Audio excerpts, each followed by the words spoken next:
Alô, alô.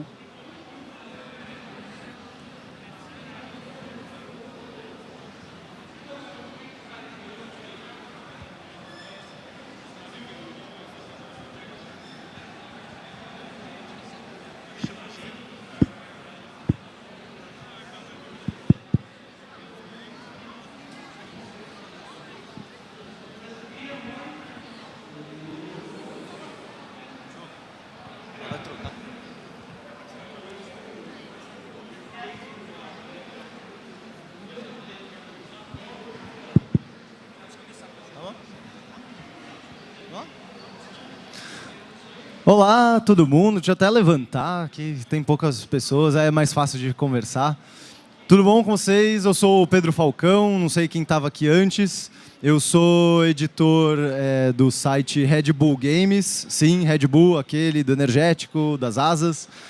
A gente começou um trabalho de falar sobre cultura de games e falar também sobre esportes, que é algo que interessa bastante para a Red Bull.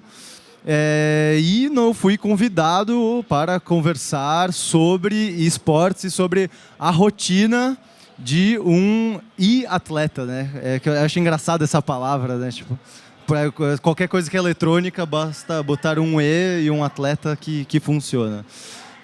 Então, mas antes de a gente propriamente começar, queria apresentar, que eles se apresentassem os nossos convidados daqui da mesa. Boa noite, meu nome é Eric Moreira, sou conhecido na cena de Street Fighter como Chuchu, eu jogo pelo time CNB e eu tenho 23 anos e é isso aí. Boa noite, eu sou o Carlos Júnior, eu sou diretor do CNB. Nós somos uma organização de esporte eletrônico, então a gente tem equipes e cyberatletas profissionais em esportes eletrônicos. E é isso que a gente veio falar um pouquinho aqui hoje. Hoje a gente teria mais um convidado, que é o Danilo Nedboni. O Danilo Nedboni, que é de Dota, da PEN, e infelizmente a gente não está conseguindo entrar em contato com ele, mas ele deveria estar aqui. Quem sabe ele aparece aí no meio da conversa. Antes da gente começar, eu estou vendo que está todo mundo meio espalhado. Se vocês quiserem vir aqui para frente, podem vir, que fica melhor. A gente fica conversando, dá para entender o que a gente está falando sem ter que ficar entendendo que o som está meio ruim. Então, venham para cá, podem vir, não precisam ficar acanhados, venham aqui para frente enquanto a gente conversa. Mas vamos começar, né?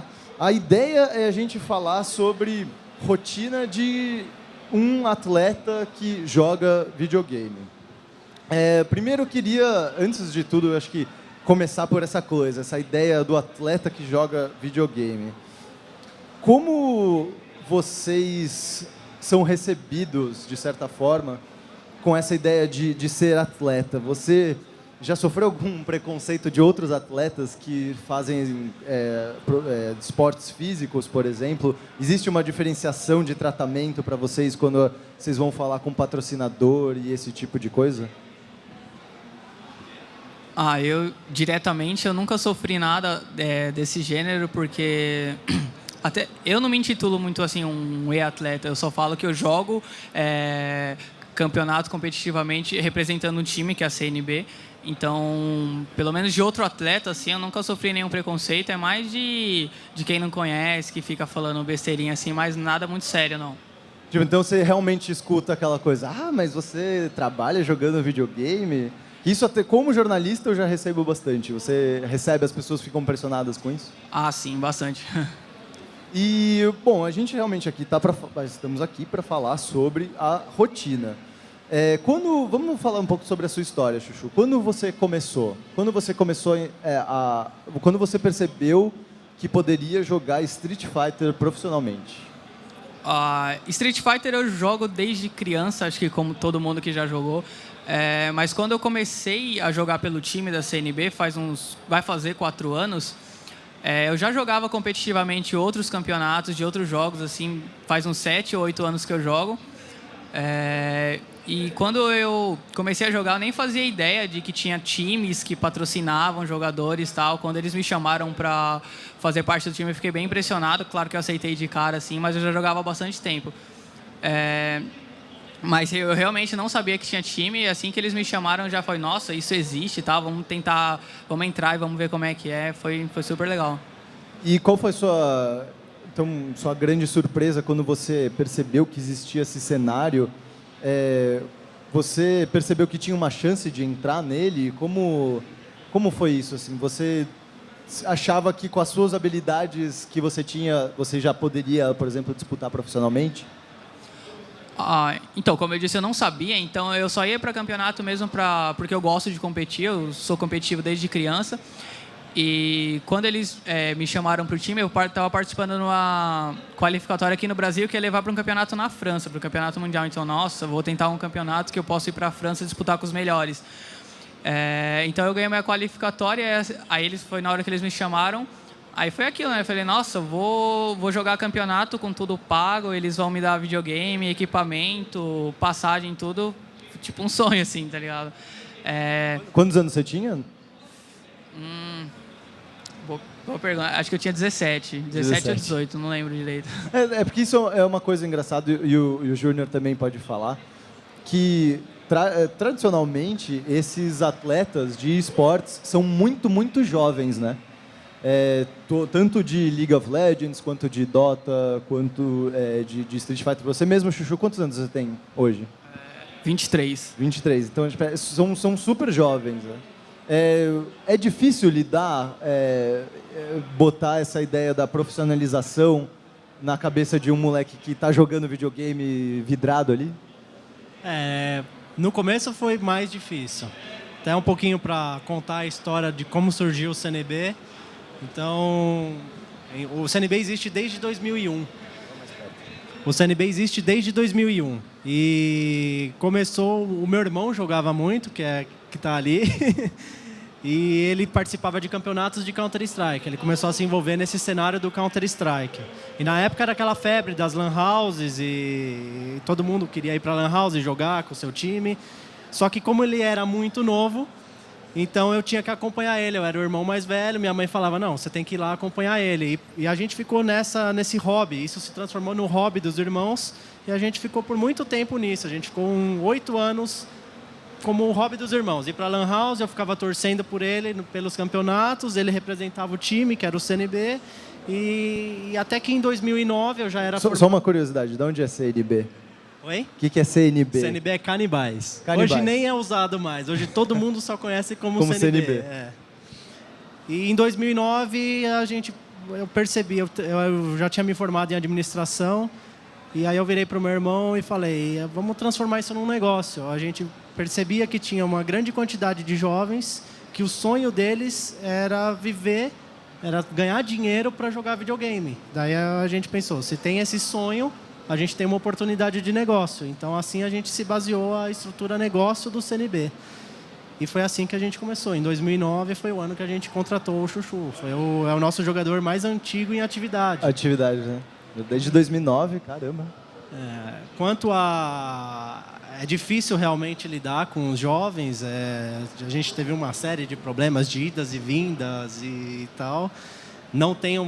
Ainda não tem uma legislação que você põe na carteira lá que o cara é um cyberatleta, um atleta. Então isso dificulta um pouco as coisas. Mas de uns tempos para cá vem crescendo bastante.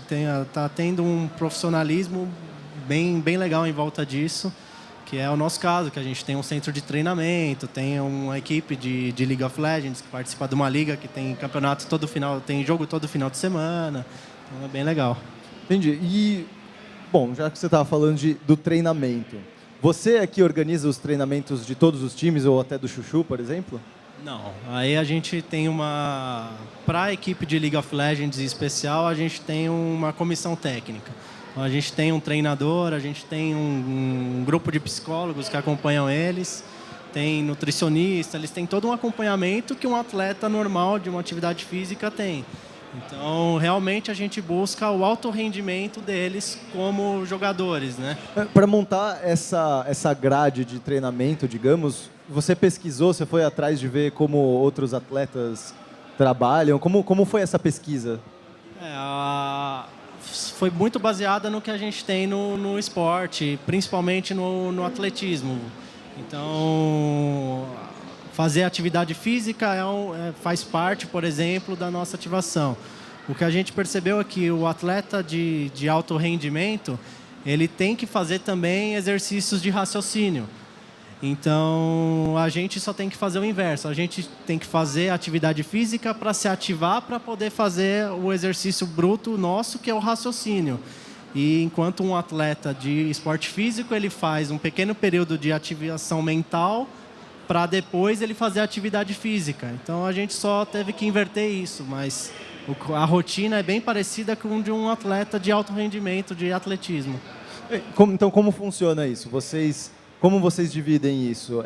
E que tipo de exercícios os atletas acabam entrando? Pela manhã eles vão na academia, então eles fazem cerca de 40 minutos a 1 hora de exercício físico, isso das 9 às 10 da manhã. Das 10 até o meio-dia eles fazem um aquecimento, vamos dizer assim, então eles jogam o próprio jogo que eles treinam, eles vão jogando para aquecer. Depois disso eles almoçam, da meio-dia a 1, e da 1 até as 2 eles fazem um exercício de ativação mental, que isso é fazer alguns joguinhos de raciocínio lógico no computador. Eles não é só no computador, então eles não só jogam League of Legends ou o jogo que eles jogam? Não. Eles realmente têm práticas de raciocínio lógico, de rapidez, de reflexo, de você sincronizar a parte visão com clique. Mas são softwares específicos que... A gente conseguiu adaptar alguns jogos, tipo o Ozu, por exemplo, é um jogo desse que a gente consegue adaptar para trabalhar essa competência neles. Então, eles praticam aqueles jogos de objetos escondidos, que o cara tem que bater a visão e escolher onde estão os objetos, e achar os objetos. Todos são práticas para a gente ativar o raciocínio deles, para a gente sincronizar olho e mão, e é assim que a gente está caminhando. Então, continuando a rotina, eles só começam a treinar efetivamente das 2 da tarde até às 6, e aí já para. De noite eles pausam e geralmente fazem só um treino tático. Então, essa é a rotina aí diária deles, de segunda a sexta-feira. Eles têm algum problema de adaptação a esses exercícios? Por exemplo, tem alguns que ficam cismados e falam, não, hoje eu não vou correr na esteira, eu não tem nada a ver, eu corri 2 horas ontem. Olha, desde que a gente teve uma mudança de time no final do ano passado, a gente trocou os 5 atletas que a gente tinha por 5 novos, né? Então, a gente já implantou essa ideia desde o começo com esses novos. A gente não teve dificuldade de adaptação com essa nova equipe. Já foi uma ideia que a gente deixou implícita logo no começo. Logo no contrato que a gente fez com eles, já estava implícito que eles iam ter que seguir essa regra.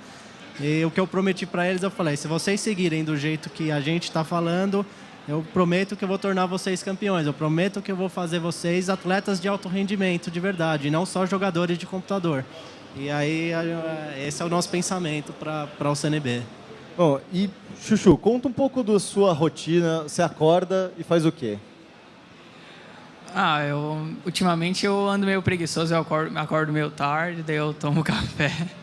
Aí eu jogo, às vezes eu assisto, quando tá chegando o campeonato, eu assisto vídeo de jogadores que eu sei que são bons, aí eu analiso o jogo um pouco, mas geralmente eu só faço isso quando tem algum campeonato importante chegando, que nem mês passado eu fui disputar um Mundial, essa minha rotina era acordar e assistir vídeo, depois jogar e tentar praticar o que eu assistia nos vídeos.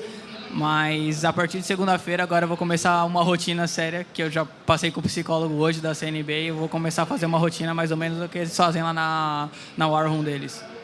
E para você acha importante ter essa rotina, ou você até agora estava se virando, você acha que estava se virando bem sem? Não, eu acho importante, é que na verdade eu nunca fiz assim, mas eu vou fazer para testar. Mas eu já ouvi de jogadores, tipo, um dos melhores jogadores de Street Fighter, ele já citou que ele faz academia para ele jogar melhor, ele se exercita para manter o corpo e a mente dele em sincronia, ele fala isso. Então eu acho que vai adiantar.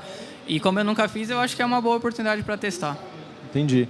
E, em geral, quais são... Isso eu acredito que é uma coisa mais para o Júnior. As rotinas variam de esporte para esporte, de jogo para jogo? Variam, é exatamente isso que o Chuchu está falando, né? Lá a gente tem um centro de treinamento montado para a equipe de League of Legends. Isso impacta totalmente na rotina dessa equipe, né? Já para o Street Fighter a gente não tem um centro de treinamento específico ainda, né? Então, realmente, o cara que está na casa dele, que depende só dele mesmo para treinar, é mais difícil do que um que está... Ele dorme e acorda pensando no que ele tem que fazer. Ele dorme e acorda pensando na rotina que ele tem que seguir. Então é bem diferente de uma divisão para outra. Entendi.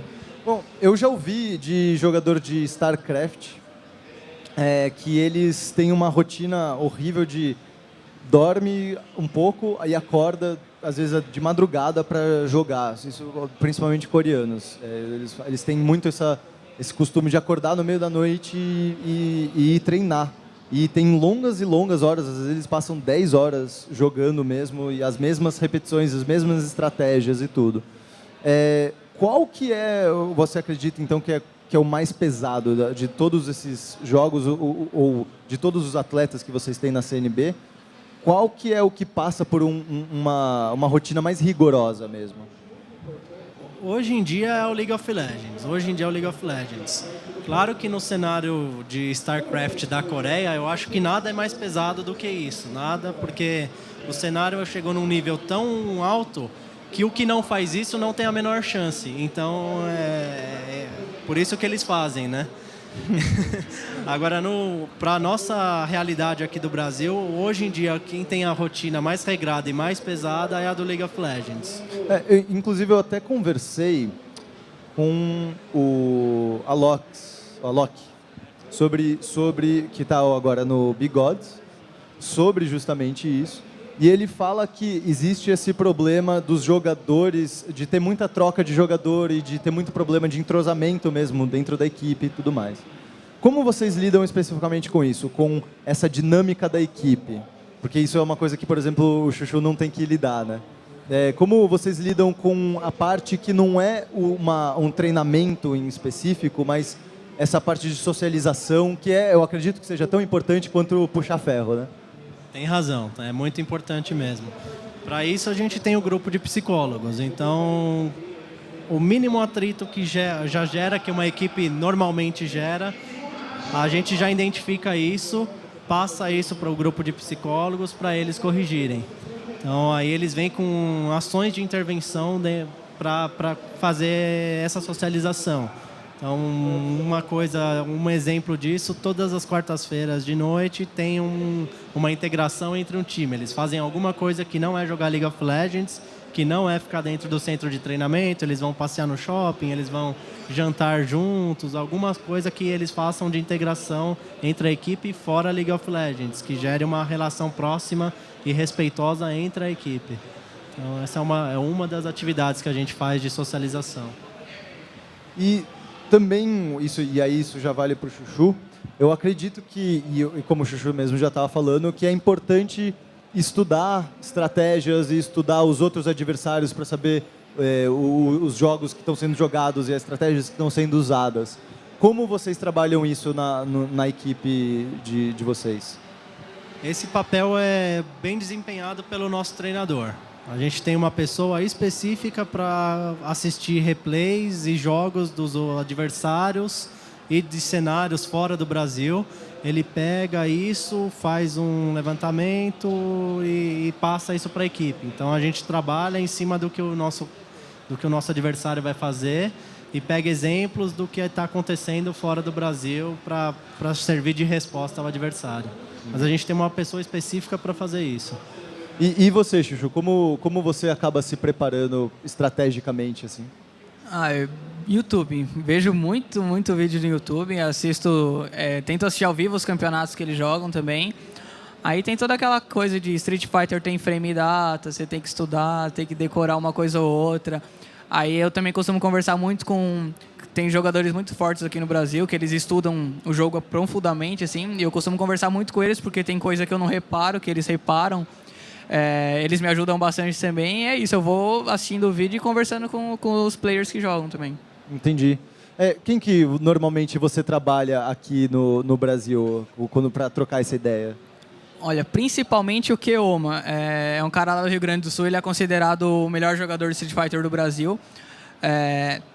Ele estuda muito o jogo, ele já criou personagens do jogo assim com os próprios arquivos do jogo. Ele é bem nerd assim para essa coisa. Então a gente costuma conversar bastante sobre o jogo, mas tem outros. Tem o Soy Bookman também, que é um cara que estuda bastante, que a gente costuma discutir bastante coisa. E fora que geralmente esses caras eles jogam com personagens que os competidores lá fora jogam, então já ajuda mais para pegar prática. Sim, isso é importante, né? No Street Fighter tem essa coisa do matchup e você tem que saber realmente como o seu personagem reage a todos os outros personagens. Imagino que isso deve ser um trabalho de pesquisa pesadíssimo, né? Ah, sim. Isso é uma coisa que atrapalha muito em campeonato. É igual quando eu fui para Las Vegas disputar a EVO, eu perdi para 2 personagens que eu quase nunca enfrento aqui no Brasil. Então eu peguei jogadores que jogavam muito bem com eles e não sabia o que fazer. Então eu fui triturado porque eu não sabia como me posicionar contra o personagem. Então esse negócio de matchup é realmente muito importante no Street Fighter. E quando você passou pro profissional, pro treinamento profissional mesmo, qual foi a sua maior dificuldade? Em que sentido, assim, mais ou menos? Dificuldade de aprendizado, de saber o que estava faltando para você realmente virar um profissional, assim. O que você sentiu que estava faltando em você? Ah, tá. Na verdade, eu ainda sinto hoje, principalmente depois da minha viagem para o Mundial, que chega uma hora que você chega no nível assim, que você começa a ganhar muito e perder pouco, só que essas que você perde, você não consegue ganhar. Aí você fica pensando, pô, eu tô estagnado, não sei como melhorar, não sei o que fazer. Aí você fica meio assim. Às vezes até você acha que você tem que parar de jogar, que você não consegue mais evoluir, mas eu acho que você adquirindo experiência, igual por exemplo a que eu tive, eu já sei que minha falha é não manter a calma durante as partidas. Quando eu fui para disputar o Mundial, eu fiquei muito nervoso, não consegui jogar metade do que eu costumo jogar. Isso me atrapalhou bastante. Então essa, digamos que é a próxima etapa do meu treino. Manter a concentração e não ficar nervoso na hora dos torneios para não me atrapalhar. Você estava falando disso, mas existe também essa pressão, né? Porque você foi o primeiro jogador brasileiro a ir para um mundial de Street Fighter, né? E então pesa realmente isso, essa de levar a bandeira, isso pesa? Cara, é uma das coisas que mais pesam, realmente. Porque é muita gente falando, não, você é bom, você vai lá, vai conseguir ganhar e tal, e fica elogiando, falando um monte de coisa, e chega lá, você não consegue fazer. É meio frustrante, na verdade. E também tem toda aquela de, quando eu chegar lá, um monte de gente vai falar um monte de coisa mal de mim e tal. Então tem bastante coisa envolvida. Bom, e essa rotina que vocês estavam descrevendo é uma rotina mais do dia a dia mesmo, né? Quando tem, no caso de LoL, que tem as partidas semanais, né, das equipes, e então eles treinam baseados nisso. Mas, por exemplo, quando tem uma final, quando tem algum campeonato de Street Fighter, vocês mudam a rotina? Vocês fazem coisas específicas? Dependendo do campeonato, eu costumo, sim, fazer meu treino baseado nos participantes que vão. Tipo, tem campeonatos que eu sei os melhores jogadores que vão, por exemplo, eu costumo principalmente me preparar contra os caras que eu costumo perder, ou que eu sei que eu tenho a chance maior de perder do que de ganhar. E também me preparar um pouco contra os piores, porque sempre são muito perigosos, sempre pode surpreender. Já fui surpreendido inúmeras vezes em campeonato justamente por subestimar. Então hoje em dia eu não subestimo mais ninguém. Aí essa é a minha preparação. Claro que a gente faz uma preparação para a final, de acordo com o adversário que a gente tem. Mas o dia em si, o dia da final, a gente tenta fazer a rotina o mais parecido com o nosso dia a dia. Então isso é legal, eles acordam no mesmo horário de sempre, eles tomam café no mesmo horário de sempre. Às vezes não, acho que a única mudança é que eles não vão na academia, mas eles fazem os jogos de ativação mental, eles fazem o mais parecido com a rotina diária deles, até no dia de um campeonato importante. Por que você prefere fazer essa rotina mais básica no dia do campeonato? Porque é o jeito que eles se sentem à vontade, né? Então é o costume deles. Se a gente foge muito aquela rotina, isso pode impactar na hora de, por exemplo, no jogo, ele pensar assim, pô, se eu tivesse jogado, se eu tivesse feito minha ativação mental hoje, eu poderia ter feito tal coisa. Então, quanto mais próximo a gente deixa da rotina deles, é melhor. Entendi. E voltando para o Chuchu, qual foi o seu... Você estava falando disso, da pressão que foi e agora você voltando da Capcom Cup, que você se sentiu super mal, que você falou até que passa pela cabeça essa sensação de desistir de tudo e largar. Como você volta disso? Como você volta desse pensamento? Como você se reanima de novo para continuar?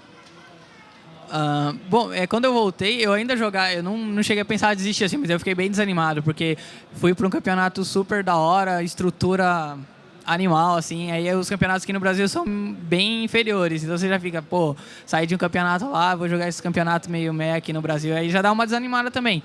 Mas, geralmente, quando tem campeonato grande assim, ou eu fico um tempo sem jogar, pra voltar aquela vontade, ou eu jogo só por jogar, tipo, deixo o treino de lado e vou jogar só pra me divertir mesmo, que foi o que eu fiz quando eu joguei. Quando eu voltei, passei umas 3, 4 semanas assim, jogando com vários personagens, não treinando, jogando só pra espairecer mesmo, aí até que voltou a vontade de treinar de novo, porque os campeonatos estão voltando e é bom voltar ativa.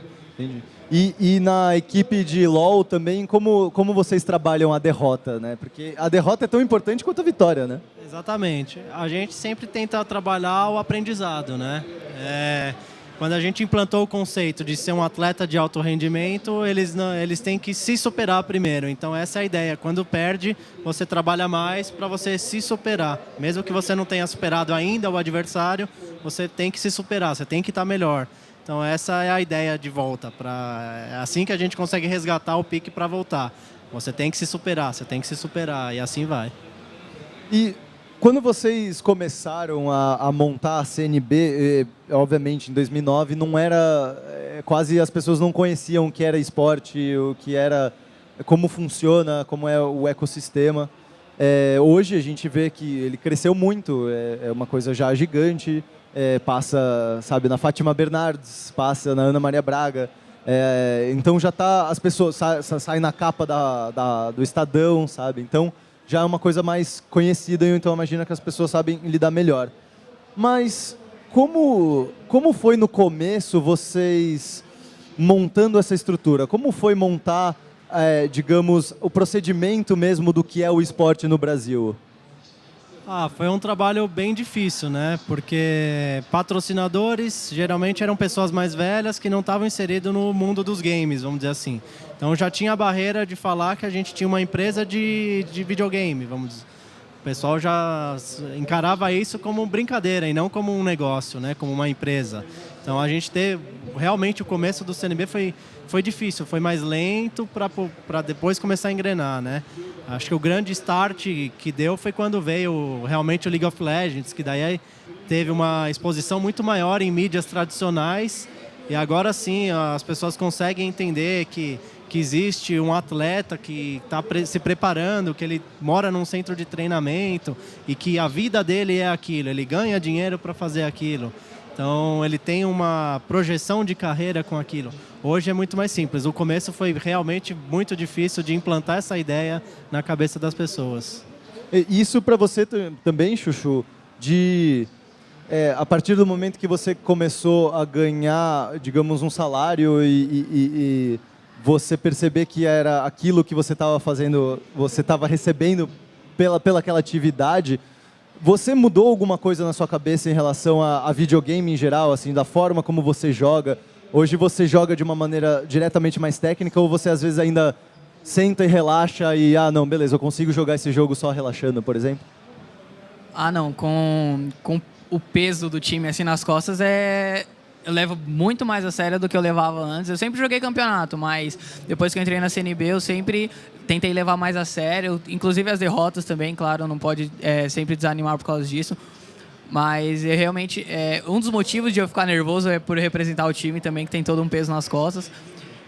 Mas eu jogo bem mais sério, assim, sempre até quando eu ganho em campeonato, eu sempre estou lá assistindo, vendo o que pode melhorar, o que podia ter sido feito para ser melhor do que aquilo. Então, depois que eu entrei na CNB, eu me dedico bem mais do que eu me dedicava antes. Bom, e também mais uma última pergunta também. Eu quero, daqui a pouco, já abrir até para o pessoal perguntar, quem tiver dúvidas. Mas, quando você está montando o time e tem que botar todo mundo ali no mesmo, digamos, na mesma rotina, Você disse que alguns, de vez em quando, você tem problema com isso, né? De o cara faz corpo mole e tudo. Como você lida com isso? Normalmente na CNB, vocês preferem chamar outro atleta, repensar tudo, ou tipo, não, vamos insistir, falar com ele, botar ele nessa rotina? Ou às vezes você acha que se botar o cara na rotina, ele não funciona do jeito que deveria funcionar, sabe? Ele não joga do jeito que deveria jogar? Especificamente para essa equipe que a gente formou no final do ano passado, a gente já fez uma seleção que não era só uma seleção de habilidade, né? Além de a gente fazer testes de habilidade dentro do jogo, ele tinha que ser habilidoso, mas ele também tinha que se enquadrar dentro de um perfil. Então foi uma seletiva longa e que realmente a nossa ideia é trabalhar aquela pessoa para ficar um bom tempo com a gente, né? Essa sempre foi a característica do CNB, de a gente trabalhar um jogador, mesmo ele tendo os problemas, a gente voltar a isso, né? Esse é o nosso papel, né? A gente fazer aquele cara render. E então a gente não gosta de mudanças, né? A nossa antiga line de League of Legends ficou 1 ano e meio no CNB. Isso quase nenhum time, acho que nenhum, até hoje conseguiu manter uma equipe por 1 ano e meio. Então, a nossa característica é sempre trabalhar com a pessoa junto. A gente pegar as dificuldades e ir melhorando e saber reverter isso. E essa rotina para o atleta é uma coisa que ele acaba compreendendo e acaba entrando.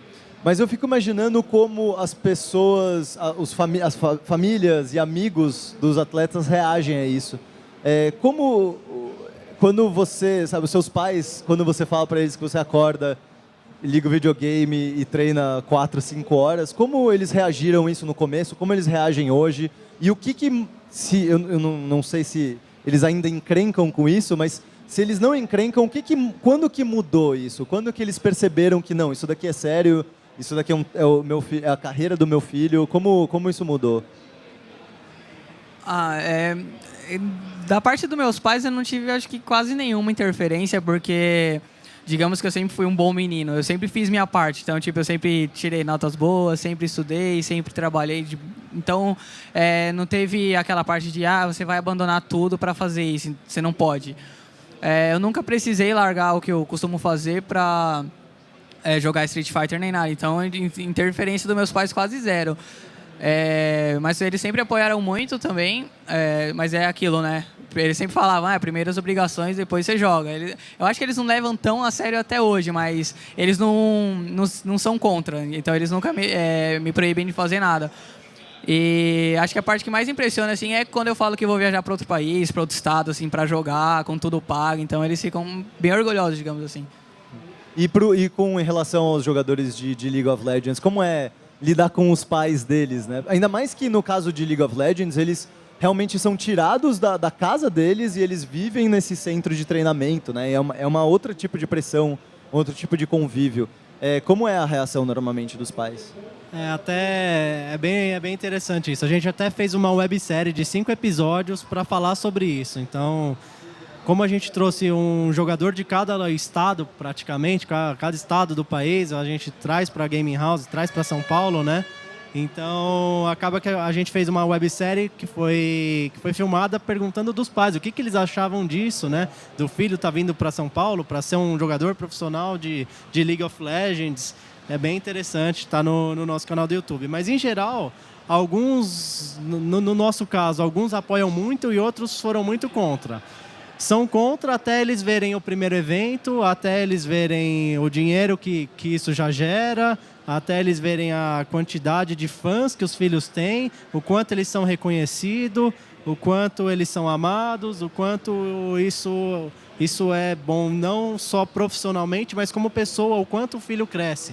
Você pegar um menino de 18, de até 21 anos de idade, você trazer ele para esse mundo, que ele tem que saber conviver com o público, ele vai morar sozinho, ele não tem os pais junto dele, ele está trabalhando efetivamente todo dia, ele tem uma disciplina de horários, ele tem regras da casa, ele tem tudo.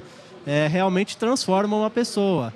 Então, eu acho que depois o reconhecimento hoje dos pais deles é muito diferente de quando a gente fez a proposta para eles. Entendi. Muito bem, acho que eu vou então começar a abrir para a galera. Olha, até deu uma enchida aqui, desde que eu estava olhando para eles, conversando com eles, nem vi que deu uma enchida. Vamos abrir então para perguntas. Quem tem perguntas, levanta a mão que eu vou passando o microfone. Olá, meu nome é Marco Antônio, eu tenho uma pergunta para o Chuchu. Primeiramente, você falou realmente que você foi para a Capcom Cup, é um evento grande lá fora, e voltando para cá, há essa discrepância entre os eventos grandes de lá fora e os eventos daqui. Você acha que os eventos são pequenos porque não tem jogadores, ou não tem jogadores porque os eventos são pequenos? Isso é um ciclo vicioso e acaba um influencia o outro e no final a cena não cresce tanto no país. Eu acho que é um pouco dos dois, na verdade. Tem, por exemplo, a gente não tem muito patrocínio aqui para fazer torneio, então a gente vai fazer um torneio numa lan house onde não tem ar-condicionado, é quente, então você sabe como é. Então aí não vai muita gente porque o local é ruim, aí se faz num local muito bom, não vai muita gente porque é caro, então acaba que... Entendeu? Tem que ter o patrocínio, para o patrocínio bancar o lugar bom, onde o organizador não tenha que ter um retorno sobre aquilo. Então, aí já fica complicado, porque é a falta de patrocínio. O resumo disso é a falta de patrão. Perguntas? Perguntas? Oi. A gente vê tanto, sabe, das atletas lá fora, que é um curto período, o cara, tipo, ele se aposenta e eu vou estudar. No Brasil, é possível conciliar a carreira com a faculdade? E se o atleta ele se aposenta, o que ele vai fazer depois se ele não estudou ou algo específico assim? Legal, é uma excelente pergunta. No caso do League of Legends, especificamente, a gente tem uma continuação de carreira. Se a gente pegar, por exemplo, o Alox, que foi o que ele comentou, né? Ele era do CNB. Ele era um dos poucos jogadores do Nordeste de League of Legends, jogadores profissionais do Nordeste de League of Legends. Ele tem, hoje, a base de fãs dele é de 80 mil pessoas no Facebook dele. Então, ele é a referência do League of Legends no Nordeste. Então, só o que ele consegue gerar de visualização para ele, o que ele consegue participar de eventos, o tanto que ele consegue se expor como imagem, já é uma continuação de carreira para ele. Ele já tem uma imagem tão forte que qualquer evento vai querer trazer o Alox para ele vir, por exemplo, fazer uma palestra ou para ele participar de um stand. Então ele consegue dar continuidade nisso. E tem outras oportunidades, que seria treinadores, seria ir para as próprias empresas que patrocinam a gente, eles pegam as pessoas que têm experiência no ramo para desenvolverem a parte de patrocínios de esporte dentro da empresa. Então tem um leque de oportunidades muito grande, tanto na área de tecnologia quanto na área de imagem do jogador.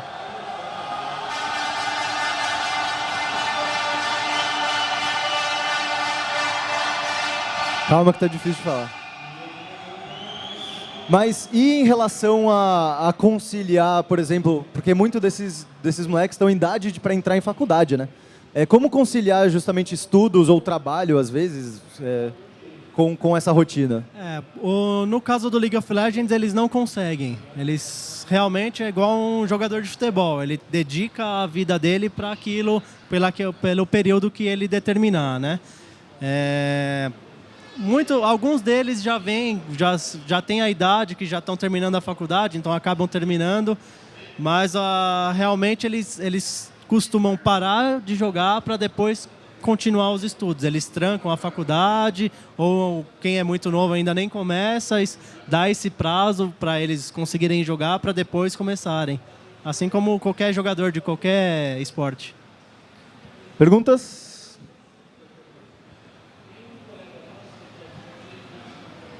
Opa, tudo bom, Júnior? Boa noite. Parabéns pela iniciativa do CNB e sempre patrocinando os atletas. O que eu queria saber Obrigado. Como o CNB escolhe os jogos eletrônicos que eles vão patrocinar. E uma outra pergunta o CNB vai investir no Dota tanto quanto ele investe no LoL? O nosso critério de escolha é justamente pela audiência e pela grade de torneios que a gente tem. Então, o jogo tem que ser competitivo para o CNB estar dentro. E tem que ter competição realmente, eventos que... Oi? No Brasil, Então tem que ter eventos realmente que valham a pena a participação, né?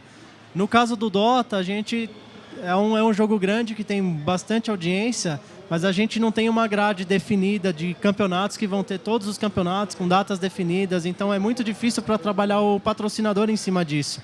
Os patrocinadores não conseguem ativar se você não tem as datas efetivamente, que torneio que vai participar, como vai ser, quantos times vão ser. Então é um pouco mais complicado. Por isso eu acho que todos os times grandes aí têm dificuldade em trabalhar outros cenários que não sejam League of Legends, o League of Legends, que já tem uma grade bem definida do que vai acontecer o ano inteiro. Tudo bom? Na verdade, eu queria fazer uma pergunta que é um pouco relacionada com o que ela falou de carreira, que é como funciona e como o CNB premia a equipe vencedora. A gente sabe que tem premiação em dinheiro no final da competição, ainda mais que o CNB está sempre disputando os primeiros lugares, né? E quando ganha, a equipe recebe uma participação ou eles são funcionários, é isso mesmo? Complementando, com o jogador de futebol, a gente sabe que é uma carreira curta, que você vai ter uma hora que você chegar estagnado, você não consegue evoluir, só que eles trabalham ganhando muito dinheiro enquanto a carreira está acontecendo. Quando para, eles conseguem ir para outro negócio, já tem o pé de meia feito e tudo mais. É a mesma coisa para quem joga videogame ou assim, pô, eu posso ficar nisso por enquanto der para ficar ganhando dinheiro, eu fico, depois eu vou ter que me virar. Entra um pouquinho na questão que eu falei anteriormente, mas ele consegue sim, com o salário que eles ganham. Eles não têm gastos porque eles estão no centro de treinamento, tudo é pago para eles. Então, o dinheiro que eles recebem, praticamente, se ele for um cara que pensa no futuro, ele vai guardar todo aquele dinheiro. Ele recebe bonificação de premiação. Então, quando ele alcança os bons resultados, todos eles têm bonificação de premiação. Então, realmente, ele consegue fazer bastante dinheiro. Hoje em dia, um cyberatleta profissional de League of Legends consegue fazer bastante dinheiro dentro de um ano. Oi? No ano passado, se eu não me engano, ficou em torno aí de... Cada um conseguiu tirar em torno de R$30 mil, sem contar ações que eles fazem por fora. Estou falando de CNB, tá? Sem contar ações que eles fazem por fora, que daí são eventos que eles participam, patrocínios individuais, a stream que eles fazem no canal deles. Varia muito de cada um para cada um. Sei lá, tem salários que chegam a R$10 mil. Tem jogadores que chegam a ganhar R$10 mil por mês. Tem outros que ganham menos, mas aí depende de acordo com a fama que ele tem e com as atividades que ele faz. É meio parecido com a pergunta do rapaz ali, mas como é que vocês buscam jogadores? Como sabe, é uma carreira muito sonhada, então vocês devem receber milhares de e-mails por dia falando eu sei jogar tal jogo, me contrata. Como é que é a busca de jogadores por parte da CNB? Hoje em dia a gente faz a busca, faz a seleção com 2 critérios. O primeiro é a habilidade, um critério de habilidade, que ele tem que estar dentro do que a gente espera de habilidade de um jogador.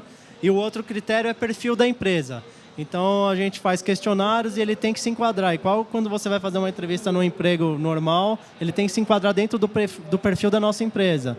E assim a gente vai selecionando, de acordo com esses 2 critérios, a gente vai selecionando, vendo as competências que cada um tem para poder trazer esse pessoal para o CNB. Você tem vôlei, você faz de conta, tem esportes normais como vôlei, tênis e tal, não são sazonais, assim, duram sempre. E jogos, acho que enquanto está a moda do certo jogo, aquilo está durando. Como você vê o futuro da CNB? Como que você vai pensar no próximo jogo? O que você vai investir, entendeu? Porque a moda agora é o LoL. Quem será o próximo? Certo. Sempre a gente tem esse pensamento, né? O CNB nunca vai acabar porque sempre vai ter um jogo do momento e a gente vai poder migrar para esse jogo do momento. Uma coisa interessante que são as pesquisas ultimamente é que como o League of Legends em especial está seguindo uma trilha de virar um esporte mesmo, e em alguns lugares do mundo ele é um esporte de fato, né? Então você vê que os números deles não faz o normal que um jogo faz, que é chegar num pico e descer. Se você pegar a curva de crescimento do League of Legends, ela não para. Ela está subindo e continua subindo. mesmo depois de todos esses anos. Então a tendência é que vire um esporte, assim como o UFC, por exemplo, que ele subiu, demorou, mas ele subiu e agora ele é um esporte e vai continuar. O grande lance do League of Legends é que ele tem atualizações, né? Então todo ano tem uma grande atualização. Então o jogo muda bastante. E isso renova bastante o pessoal de querer continuar a jogar, o cenário, as pessoas assistirem os jogos, ter muita gente assistindo, os eventos lotados, isso vai gerando um grande público e muita gente jogando. Então, do caso do League of Legends em especial, eu acredito que isso não pare mais. Eu acredito que isso é uma coisa que vai durar décadas. E como eu já tenho uma visão de outros jogos que a gente já participou, eu acredito que é o que vai acontecer. No Counter-Strike eu não conseguia ver isso, por exemplo. E já no League of Legends, o projeto que eles têm para o jogo é de realmente cada vez virar mais um esporte. Oi, eu tenho algumas perguntas para os dois, assim. Primeiro para o Eric, se você tem vontade de jogar outras coisas além do Street, se você tem tempo. Aí depois, se o time incentiva ele a jogar outras coisas para participar de campeonatos assim maiores e tentar outros jogos para conseguir uma colocação aí no meio. E se você sente falta, se você prefere jogar online ou presencial para treinar. Se treina muito online, sente falta do presencial, como é que é essa coisa? Eu não ouvi o final. Ah, não, só mais em relação ao treinamento no online e presencial. Se você sente falta mais de um ou de outro, se só o online satisfaz as suas necessidades, ou você precisa de alguém do seu lado, assim, para sentir um pouco mais jogar com alguém realmente. Respondendo a primeira pergunta, eu tenho sim vontade de jogar outros jogos, mas como eu só gosto de jogo de luta, eu acho que, pelo menos aqui no Brasil, o que mais dá resultado, assim, o que mais tem campeonato é Street Fighter. E como eu sei que demora muito tempo para ficar bom no jogo, eu prefiro ficar só no Street Fighter, que eu já jogo há 5, quase 6 anos, do que começar um jogo do zero, onde já tem um monte de cara bom. E como eu sou competitivo demais, eu não vou participar de quase nenhum campeonato de nome. Então eu prefiro ficar só no Street, onde eu sei que, pelo menos aqui no Brasil, vai dar algum resultado, do que começar um jogo do zero, ficar apanhando de um monte de gente para não jogar nenhum campeonato de nome. Aí eu prefiro ficar só no Street. Aí os outros jogos eu jogo mais só para brincar. E quanto ao treino, o online ele ajuda bastante por diversos fatores. Dá para você aprender a jogar com diversos jogadores diferentes. Tem níveis e níveis de jogadores, vários personagens diferentes para você enfrentar. Mas nada se compara a jogar offline com o cara ali do seu lado, você discutindo com ele sobre o jogo. E o tempo é diferente online, sempre tem uma diferença do tempo do offline, é um pouco mais atrasado. Aí tem vários motivos para jogar online é pior do que jogar offline, mas acho que ninguém ia entender se eu chegasse muito na parte técnica aqui. Então, o online ajuda, mas treinar offline é muito melhor. Gente, estamos chegando na última pergunta, tá? E eu já vou encerrar aqui. Tudo bom? Quanto tempo você acha que as emissoras de rede de TV aberta vão começar a transmitir os jogos de LoL ou de Street Fighter nelas ao vivo, entendeu? Olha, eu acredito que em breve, né? A gente já teve o caso do Dota, como ele falou, que foi transmitido pela ESPN. E eu acredito que em breve vão chegar as emissoras querendo transmitir. A gente tem uma audiência hoje que já é muito interessante.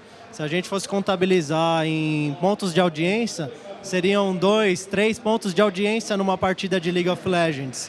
Tem muito programa na TV hoje que não pega 2, 3 pontos de audiência. Então eu acho que não vai demorar muito até que tenha o interesse das emissoras. Bom, gente, muito obrigado então por terem comparecido. Salva de palmas aqui para os dois, Chuchu e Júnior. Obrigado. Muito obrigado a todos e encerramos hoje aqui o Palco Marte. Até amanhã. Valeu!